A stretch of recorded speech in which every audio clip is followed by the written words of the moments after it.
Hello student, इस video के अंदर हम क्लास 10 का जो चैप्टर नंबर 6 है ट्रायंगल्स उसको स्टार्ट करेंगे। सबसे पहले हम देख लेते हैं इंट्रोडक्शन। इस चैप्टर में अंदर आपको क्या पढ़ना है, तो ध्यान से देखो। इस चैप्टर के अंदर एक इम्पोर्टेंट कंसेप्ट आपको पढ़ना है। यहाँ पे दिया हुआ है सिमिलैरिटी ऑफ ट्रायंगल्स। ओके, आपने स्टैंडर्ड 9 के अंदर हमने क्या पढ़ा था? स्टैंडर्ड 9 में हमने पढ़ा था कि दो ट्रायंगल कॉन्ग्रुएंट कब होते हैं, तो उसके लिए अलग अलग क्राइटेरिया थे। जैसे एस एस एस था, एस ए एस था, ए था, ए एस था, आर एच एस था। तो ये दो ट्रायंगल कॉन्ग्रुएंट होने के लिए हमने क्राइटेरिया 9th में पढ़े थे। तो ये कॉन्ग्रुएंट का सिंबल है। आप देख सकते हो कि इस तरीके से हम ऐसे करते हैं तो वो कॉन्ग्रुएंट का सिंबल है। अब यहाँ पे वर्ड चेंज हो रहा है, सिमिलैरिटी। तो सिमिलैरिटी का सिंबल ये होगा। ओके, इस तरीके से आपको करना है ये सिमिलैरिटी का। तो यहाँ पर हम देखेंगे सिमिलैरिटी ऑफ ट्रायंगल, यानी दो ट्रायंगल सिमिलर कब होंगे, तो उसकी दो कंडीशन है। अच्छा, यहाँ पर हम नाम दे देते हैं, इसको हम ए बी सी नाम दे देते हैं, और यहाँ पर मान लो कि इसको हमने नाम दे दिया पी क्यू आर। अब ये दो ट्रायंगल सिमिलर कब होंगे, तो दो ट्रायंगल सिमिलर होने के लिए आपके पास दो कंडीशन है कि their corresponding angles are equal. अब कॉरस्पॉन्डिंग एंगल्स किसको बोलेंगे? अगर मैं यहाँ से एंगल ए की बात कर रहा हूँ तो फिर यहाँ पर एंगल पी ही होगा। मतलब ये दोनों एंगल कॉरस्पॉन्डिंग एंगल हुए, और ये दोनों क्या होने चाहिए? इक्वल होने चाहिए। मतलब अगर ये 80 डिग्री है तो फिर ये भी 80 डिग्री ही होना चाहिए, ये एंगल भी। अच्छा, ये अगर 70 है, एंगल बी 70 है, तो एंगल क्यू भी क्या होना चाहिए? 70 ही होना चाहिए, क्योंकि ये कॉरस्पॉन्डिंग एंगल्स हुए, और कॉरस्पॉन्डिंग एंगल्स क्या होते हैं? इक्वल होते हैं।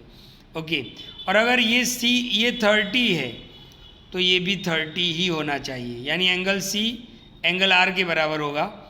अगर ऐसा हो रहा है, मतलब कॉरस्पॉन्डिंग एंगल्स अगर इक्वल हो रहे हैं, तो ये दोनों ट्रायंगल को आप लिख सकते हो कि triangle A B C similar triangle P Q R. Okay, तो पहला कंडीशन क्या है? Their corresponding angles are equal. Okay, their corresponding angles are equal, तो ये पहली कंडीशन है। नंबर 2 क्या है, तो वो देखते हैं। Their corresponding sides are in the same ratio. अब कॉरस्पॉन्डिंग साइड्स किसको बोलेंगे? अगर मैं यहाँ से ए बी की बात कर रहा हूँ तो फिर यहाँ से मुझे यही साइड लेना पड़ेगा। मतलब यहाँ से अगर ये साइड की बात हो रही है तो यहाँ से यही लेना पड़ेगा। तो मैं क्या लिखूँगा? ए बी अपन पी क्यू, यानी ये साइड और ये साइड का रेशियो। इसी तरीके से अगर मैं ये साइड की बात कर रहा हूँ, मतलब बी सी की बात कर रहा हूँ, तो मुझे फिर यहाँ पे क्यू आर को ही लेना पड़ेगा।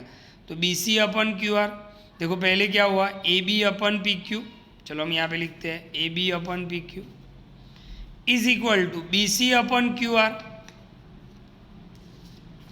और इज इक्वल टू क्या होगा? ए सी अपन पी आर।